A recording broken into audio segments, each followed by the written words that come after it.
You are listening to the Disney Dream Girls, an unofficial Disney Theme Parks podcast, and this is show number 518 for a late Sunday the 15th of September 2024. Where dreams begin. Hello and welcome to this week's Disney Dream Girls. My name is Michelle Young and together with my jolly good chum Jane Phipps, we are your guides to the place where dreams begin. Well, firstly, hands up, the show is late. Unfortunately, over the weekend, I was playing grandma and looking after a 3-year-old is not conducive for recording a podcast. Also, my buddy in hand, the lovely Jane Phipps, got off her wonderful cruise to Europe with Disney Cruise Line, and then she went on another extravaganza to Italy. So I've not been able to pair up with her to have a conflab about going forward with the podcast with all the good stuff for you lot. So what I thought, well, our family deserves to have a show. So it's me talking to you. And I hope you don't mind that, because I thought I would continue unpacking my amazeball, wonderful, fantastic August trip to Walt Disney World. I've got a few things I want to share. I know we've already been through one or two. The first topic, which is not like me, is food, because I feel to me that food and the environment go together really, really well at Disney. And when the food's not good, your experience isn't good. So I feel that I need to sort of put a few things together and share with you about some of my top tips and some of my... I must be the only person on the world that's saying this, but guys, this food is weird. So, we will start with our very first meal. And the very first meal of our holidays was at the Columbia Harbour House. Now, we were quite fortunate with Caroline and I. We got in an hour and a bit early, and we got quite quickly to the resort via our Mia's shuttle, which, to be honest, for $16, we were at the resort quite quickly, and it saved us quite a bit of money rather than paying for an Uber. Each to their own. We had time to kill. It didn't mind that we took, I think it was from the time we arrived on the tarmac to the time we got at our resort, it was about an hour and a half. And in my mind, that's pretty good, because in past trips, we've normally waited an hour to get through immigration, and literally we sailed through. We were the first two waiting for our cases. So we'd got to the resort, we'd got checked in, we'd got an amazing room really close to the main hub of everything over at Pop. We were in the 60s and we were on the back side of the pool, so we didn't get the pool noise. But unfortunately, our room was by the cleaners hub. So there were comings and goings at all time of the night with their little motorised golf carts. It didn't spoil the trip, but it did make things a little bit noisy on that front. But then on the other, we were so close to everything we needed to be, we kind of didn't mind about it. Anyway, I'm digressing. We got unpacked, we got sorted in the room. Both Caroline and I have a pretty similar sort of viewpoint, is we don't leave things in our case, we kind of unpack, purely because going for like 12 days at Pop like we were, we wanted to make it home. We wanted to surround ourselves with all of our wonderful things. And here was problem number one. I had printed a lot of pictures to do a wonderful window display, and I thought, last year I used blue tack and it wasn't very reliable, and I didn't want to use something permanent like sellotape or something, because it makes a mess when you're trying to take it off. So I thought, I'll use glue dots. Bad decision. Virtually every day I had to reapply new glue dots to keep the picture up. So guys, if you decorate your window at one of the value resorts, what do you use to stick your decorations on? Is it sellotape? Is that the best option? Let me know, because I want to know for when I go in the future. Anyway, digression. So it was about 4:30, 5 o'clock. Neither of us were tired despite being up quite a while. So we thought, tell you what, we've got the park tickets. Let's go to the Magic Kingdom. and we thought we'd pick up something to eat in there. We'd had a look at the menu beforehand and we thought the Columbia Harbour House would be a good fit for us, purely because it had something that met Caroline's dietary needs, it had something that met my taste buds' dietary needs. So we thought, yeah, we'll go. And we knew we was going to get something delicious. You know, it was amazing. You just could not say how amazing it was. Caroline decided she was in a chicken platter mood, basically chicken strips. And for $10.99, she got her 4 strips with French fries. Then she paid extra for a Diet Coke. So her meal came to about $16, and the fries were freshly cooked. They were nice, they were hot. The chicken nuggets were very, very good.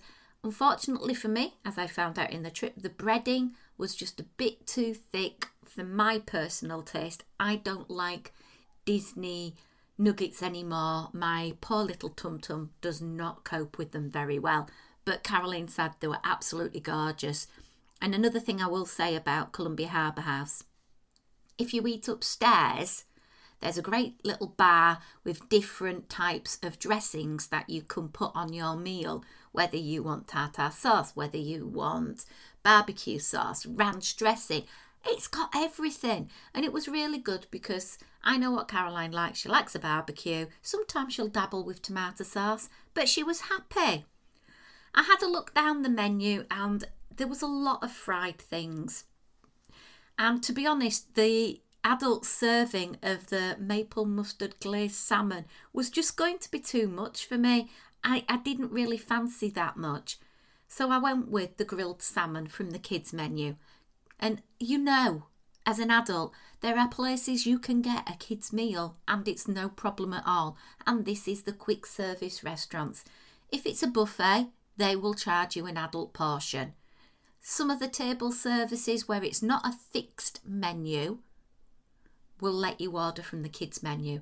But if it's a fixed menu or if it's a buffet, you have to pay adult price. However, I do recall, and I did share this on the podcast a number of years ago, I was able, after speaking to the manager, to get the kids menu for Be Our Guest.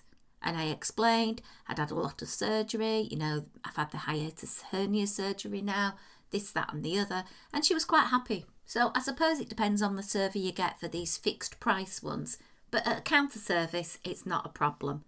So I got a grilled salmon, and this is basically half the portion you get as an adult, but you don't get the maple mustard dressing, which for me, again, was another thing that kind of put me off a tiny bit. It was served with rice, which, not a great thing for me. I'm not a big lover of rice. I just felt it didn't fit as well as it could have done, but it was okay. I put a bit of mayonnaise on it. It gave it a sauce. I got a drink, which was fantastic. And I was able to get, I think I got some apple slices as well. And that was $8.59. That was amazing. It was so tasty. The salmon was well cooked. The rice was well cooked. It wasn't like little bullets, which rice sometimes can. And I felt out of the kids' menu, it was a good option. There was also the shrimp skewer. However, I personally didn't fancy the shrimp skewer because I've had occasions before where I've had seafood like shrimp in a park and paid for it later, where it's perhaps it wasn't cooked properly or there was an issue with it. So I felt, okay, I'm going to be really super cautious and I'm going to go with the salmon. And it was delightful. It really, really was. If you're braver than me, go for the shrimps. It's great. We ate there a couple of times during our trip. And the next time I went, I thought, why don't I have a go at having the shrimp? So this time round, I had the shrimp from the kids' menu. And I asked if I could have a side of the hush puppies as well, because everybody raves about these hush puppies. And I thought, well, you know, I owe it to my listeners to try something and feed back to them. I will be honest, I had no idea about these hush puppies. It's not something we have in the UK. It's something I'd never tried before, but I'd heard so many people rave about them when they came back to the Columbia Harbour House after that little sort of like break where they weren't served. And I thought, oh, yummy, they must be so delicious. Guys, it was like eating cornbread that was 4 days old and fried. It was awful. Now, maybe I got a bad batch. I felt, though, if I would have got one of these hush puppies and thrown it at the window in a hooligan style, it would have smashed. They were that hard. And yes, I would never condone throwing things at Disney because it is bad. I really should have, on hindsight, gone downstairs and said to them, can you just check these are how they should be? Because I just didn't enjoy them. I do gather they are made from a cornmeal with some flour, a little bit of sugar, baking powder, some buttermilk, milk or eggs. I just don't get it. And so many people rave to me how these are served with seafood in the sort of northeast of the United States. Guys, if you love your hush puppies, talk to me. Please, tell me what am I not seeing. Tell me what part of the United States I need to travel to get a good hush puppy, or was it a bad day at Columbia Harbour House? I don't know, but for me, it just did not feel good at all. They were dry. They literally sapped the moisture out of my face. My mouth just felt like it was like, I'll be honest, it felt a teeny weeny like the bottom of a gerbil cage. Not that I go around eating gerbil cages, but do you know what I mean? That really sawdusty.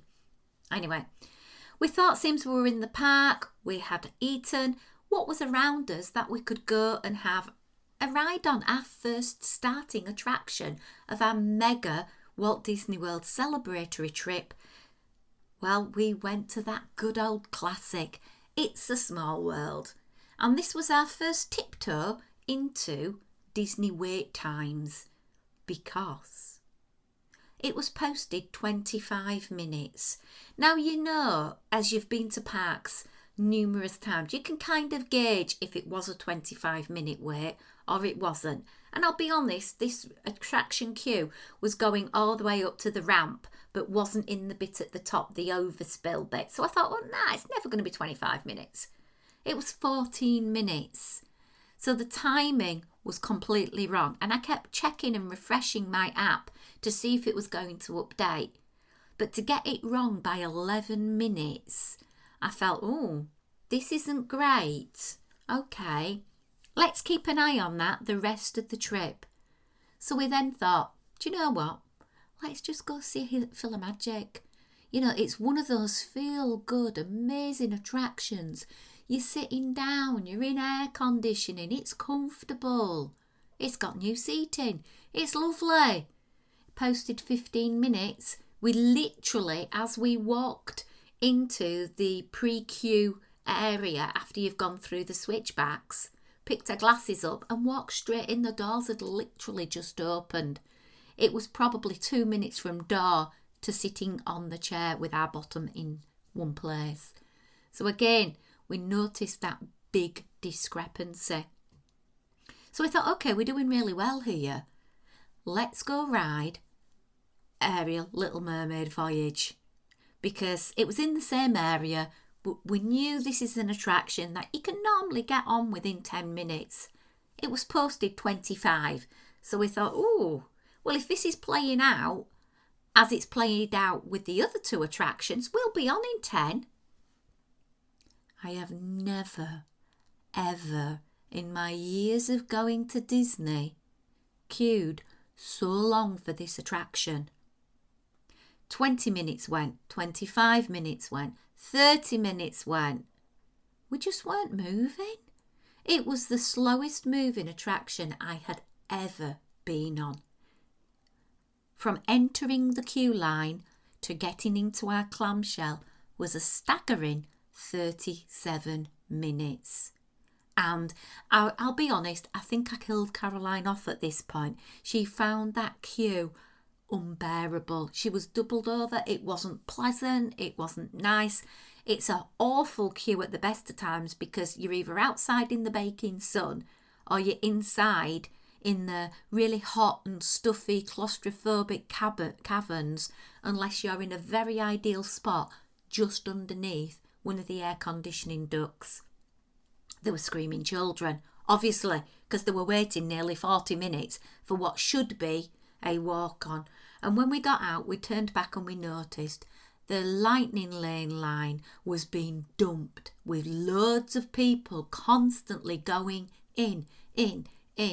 So that is obviously why our attraction wait went from an anticipated 25 up to 37, because it was favouring those going and using the Lightning Lane, because they'd probably thought they'd ridden all the things that they were able to do, and they were thinking, oh, well, what shall I do now? And they're picking attractions like Little Mermaid and going and utilising a Lightning Lane, which, to my opinion, you really shouldn't use a Lightning Lane on that attraction.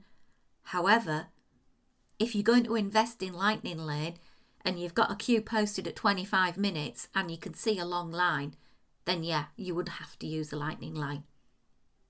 So this sort of led us into a position where we were going to keep an eye on the attraction queues, posted and actual, all the way through our trip, because we wanted to feed back to you guys and sort of express what we felt about the queues, whether it was bearable, etc.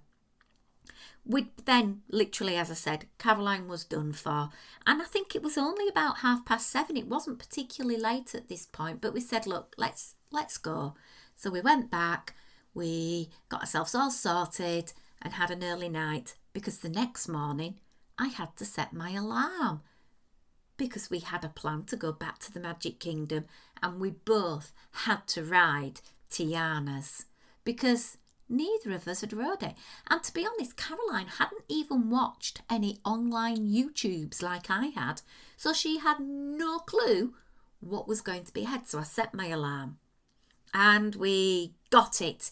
We got virtual queue number 63. So the way things were panning out, the half an hour early Magic Kingdom opening, at the time we were there mid-August, the attraction was not opening until actual park opening times, and that was pretty steady the whole way through. And if it was open by park opening, it pretty much stayed open the whole trip, apart from the last day where it opened up, I think, about 9:45, lasted about 15 minutes and then closed for the whole day. So what did we do? Well, I decided to go over and rope drop Space Mountain and had a ride on Alpha Track. Really loved that. Caroline then felt, come on, let's have some breakfast. So we went to Friar Nooks and we had the loaded tater tots for our breakfast, and they were delightful. This serving is ideal for a very, very hungry person or two snackaroonies like Caroline and myself to be able to eat, try and enjoy. It was delicious. This was, after all, our first day in the park, so we were still taking it steady, keeping an eye on that virtual queue, scrolling back. We headed over to the Haunted Mansion. It was posted 30 minutes. We were on in 21. It was working a dream, this. Disney obviously were overstacking most of the wait times.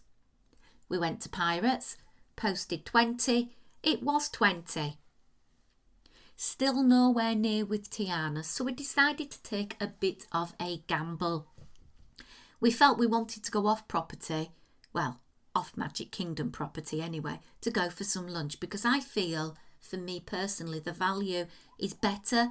The portions, the offerings, they're all a little bit unique, whereas I feel at the Magic Kingdom, the quick serve options are not great, and we didn't want to be paying the price for something like Skipper's Canteen or Liberty Tree or the Plaza or anything like that.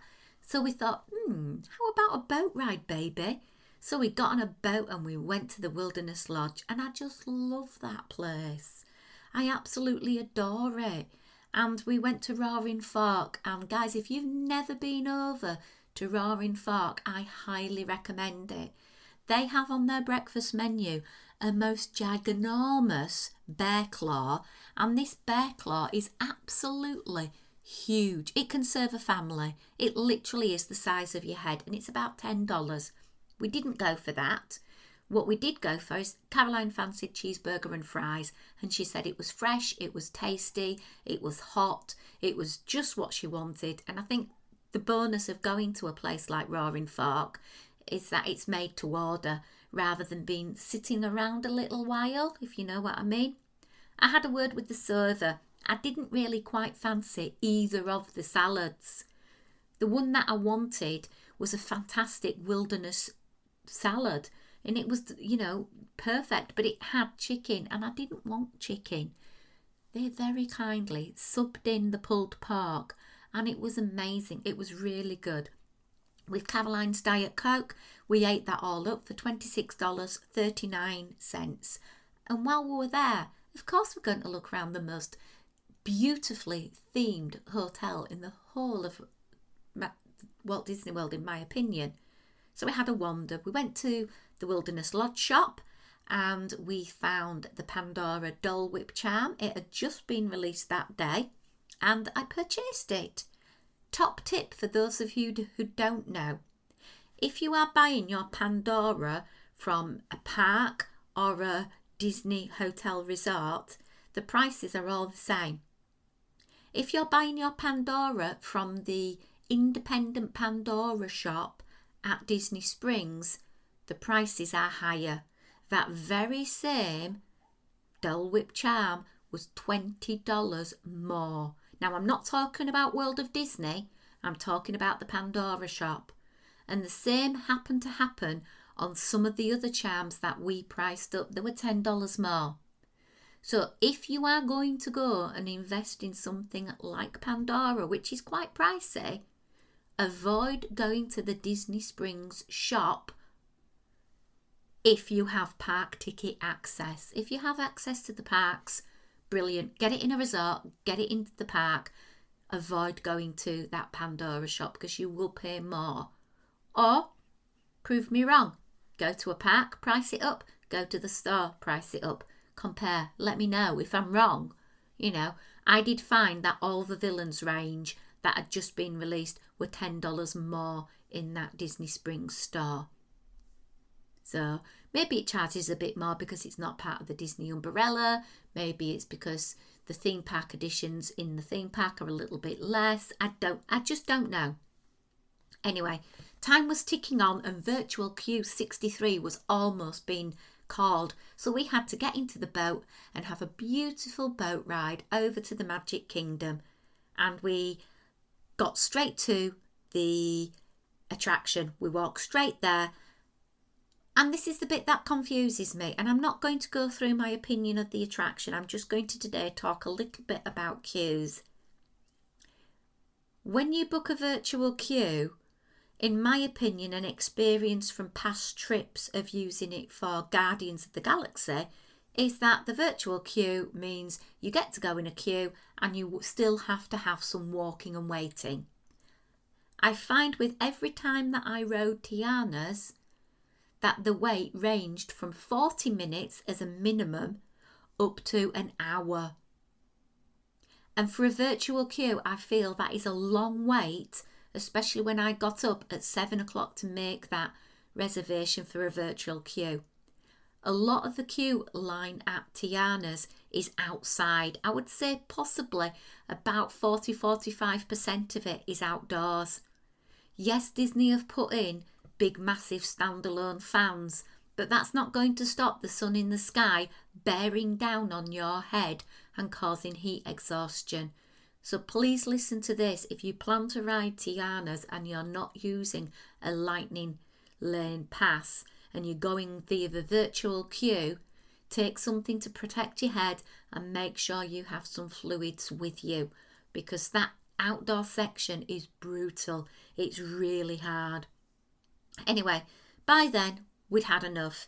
We were both baked after the long wait on Tiana's. We got on the train and we had a lovely ride round the train down to the exit. We got off, we got on a bus over to Pop Century, and we just had some downtime. We just felt we needed it. However, we did get up and get out, and we went to Columbia Harbour House, and that was the day where I had the shrimp, or the prawns as we call them in the UK.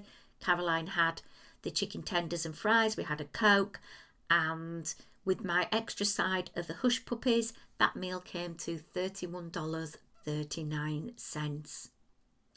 We thought, yeah, let's do something else. We went to ride the TTA. 15 minutes for a wait on the TTA.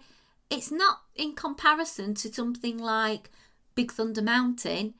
If you wait for 15 minutes on Big Thunder Mountain, you're doing a happy dance. I feel for the TTA, 15 minutes was a bit of a long wait, but we did okay.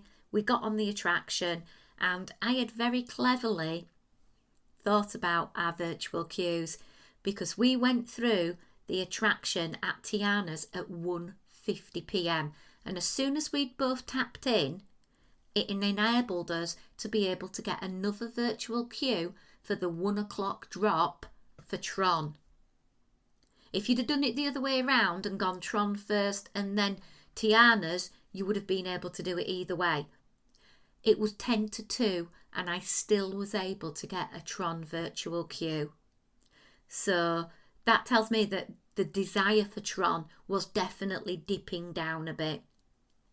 We timed it absolutely spectacularly, because as we were getting off the attraction of Tron, we were able to go over to the TTA, we walked on and the fireworks were going off, and it was absolutely spectacular.